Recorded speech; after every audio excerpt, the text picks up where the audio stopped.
Hello, everyone. This is Sister Mary, and you are listening to Lighting the Way Ministries. We are going to continue to read through the Bible. We are in Judges chapter 9.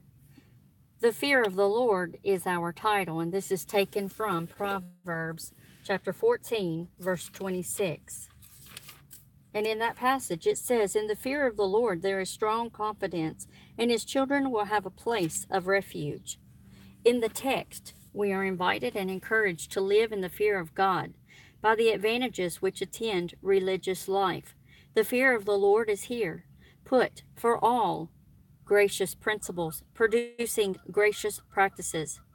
Where this reigns, it produces a holy security and serenity of mind. There is in it a strong confidence.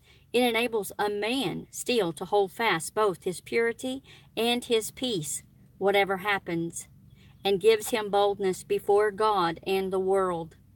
I know that I shall be justified. None of these things move me. Such is the language of confidence. The fear of the Lord entails a blessing upon posterity. The children of those that by faith make God their confidence shall be encouraged by the promise that God will be God to believers and to their seed to flee to him as their refuge. And they shall find shelter in him. The children of religious parents often do better for their parents' instructions and example and fare the better for their faith and prayers. Our fathers trusted in thee, therefore we will. In Judges chapter 9, then Abimelech the son of Jerubbaal went to Shechem to his mother's brothers and spoke with them and with all the family of the house of his mother's father, saying, Please speak in the hearing of all the men of Shechem, which is better for you, that all 70 of the sons of Jerubbaal reign over you, or that one reign over you? Remember that I am your own flesh and bone. And his mother's brothers spoke all these words concerning him in the hearing of all the men of Shechem. And their heart was inclined to follow Abimelech, for they said, He is our brother. So they gave him 70 shekels of silver from the temple of Baal-berith, with which Abimelech hired worthless and reckless men, and they followed him. Then he went to his father's house at Ophrah and killed his brothers, and the 70 sons of Jerubbaal, on one stone. But Jotham, the youngest son of Jerubbaal, was left because he hid himself. And all the men of Shechem gathered together, all of Beth Milo. And they went and made Abimelech king beside the terebinth tree at the pillar that was in Shechem. Now when they told Jotham, he went and stood on top of Mount Gerizim, and lifted his voice and cried out. And he said to them, Listen to me, you men of Shechem, that God may listen to you. The trees once went forth to anoint a king over them, and they said to the olive tree, Reign over us. But the olive tree said to them, Should I cease giving my oil, with which they honor God and men, and go to sway over trees? Then the tree said to the fig tree, You come and reign over us. But the fig tree said to them, Should I cease my sweetness and my good fruit, and go to sway over trees? Then the tree said to the vine, You come and reign over us. But the vine said to them, Should I cease my new wine, which cheers both God and men, and goes to sway over trees? Then all the trees said to the bramble, You come and reign over us. And the bramble said to the trees, If in truth you anoint me as king over you, then come and take shelter in my shade. But if not, let fire come out of the bramble, and devour the cedars of Lebanon. Now therefore, if you have acted in truth and sincerity in making Abimelech king, and if you have dealt well with Jerubbaal and his house, and have done to him as he deserves, for my father fought for you, risked his life, and delivered you out of the hand of Midian. But you have risen up against my father's house this day, and killed his 70 sons on one stone, and made Abimelech, the son of his female servant, king over the men of Shechem, because he is your brother. If then you have acted in truth and sincerity with Jerubbaal and with his house this day, then rejoice in Abimelech, and let him also rejoice in you. But if not, let fire come from Abimelech and devour the men of Shechem and Beth Milo, and let fire come from the men of Shechem and from Beth Milo, and devour Abimelech. And Jotham ran away and fled, and he went to Beer, and dwelt there for fear of Abimelech his brother. After Abimelech had reigned over Israel 3 years, God sent a spirit of ill will between Abimelech and the men of Shechem. And the men of Shechem dealt treacherously with Abimelech, that the crime done to the 70 sons of Jerubbaal might be settled, and their blood be laid on Abimelech their brother, who killed them, and on the men of Shechem, who aided him in the killing of his brothers. And the men of Shechem set men in ambush against him on the tops of the mountains, and they robbed all who passed by them along that way. And it was told Abimelech. Now Gel, the son of Ebed, came with his brothers and went over to Shechem. And the men of Shechem put their confidence in him. So they went out into the fields and gathered grapes from their vineyards and trod them and made merry. And they went into the house of their God, and ate and drank and cursed Abimelech. Then Gel, the son of Ebed, said, Who is Abimelech, and who is Shechem, that we should serve him? Is he not the son of Jerubbaal, and not Zebul, his office?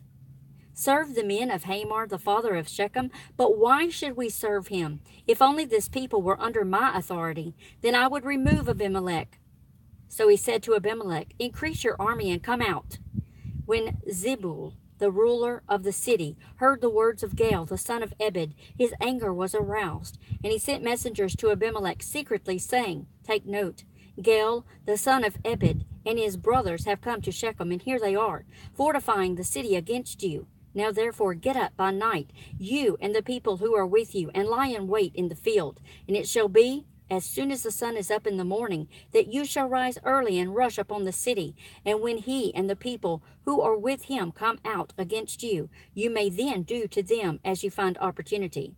So Abimelech and all the people who were with him rose by night, and lay in wait against Shechem in 4 companies. When Gel the son of Ebed went out and stood in the entrance to the city gate, Abimelech and the people who were with him rose from lying in wait. And when Gel saw the people, he laid to Zebul, Look, people are coming down from the tops of the mountains. But Zebul said to him, You see the shadows of the mountains, as if they were men.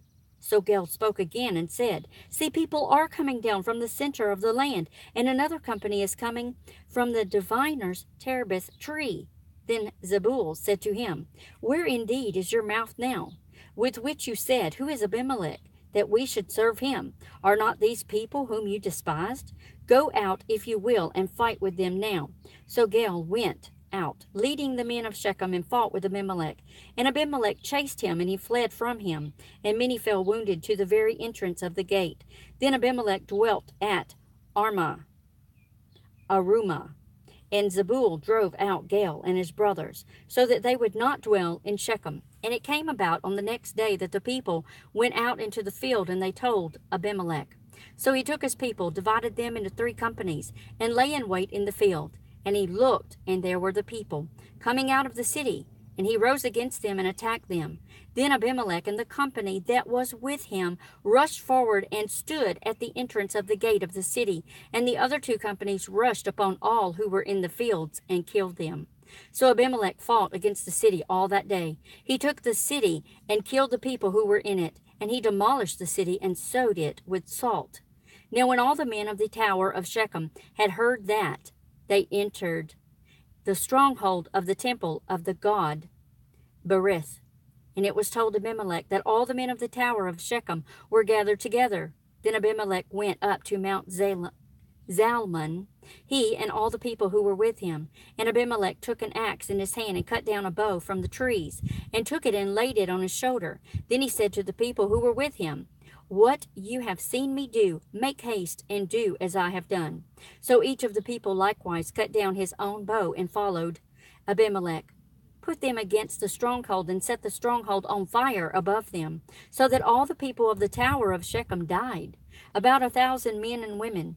Then Abimelech went to Thebez, and he encamped against Thebez and took it. But there was a strong tower in the city, and all the men and the women and all the people of the city fled there and shut themselves in. Then they went up to the top of the tower. So Abimelech came as far as the tower and fought against it. He drew near the door of the tower to burn it with fire.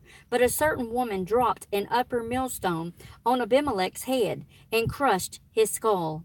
Then he called quickly to the young man, his armor-bearer, and said to him, "Draw your sword and kill me, lest men say of me, 'A woman killed him.'" So his young man thrust him through, and he died.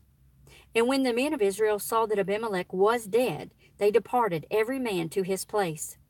Thus God repaid the wickedness of Abimelech, which he had done to his father by killing his 70 brothers. And all the evil of the men of Shechem God returned on their own heads, and on them came the curse of Jotham, the son of Jerubbaal. Chapter 10 of Judges. After Abimelech there arose to save Israel Tola the son of Puah, the son of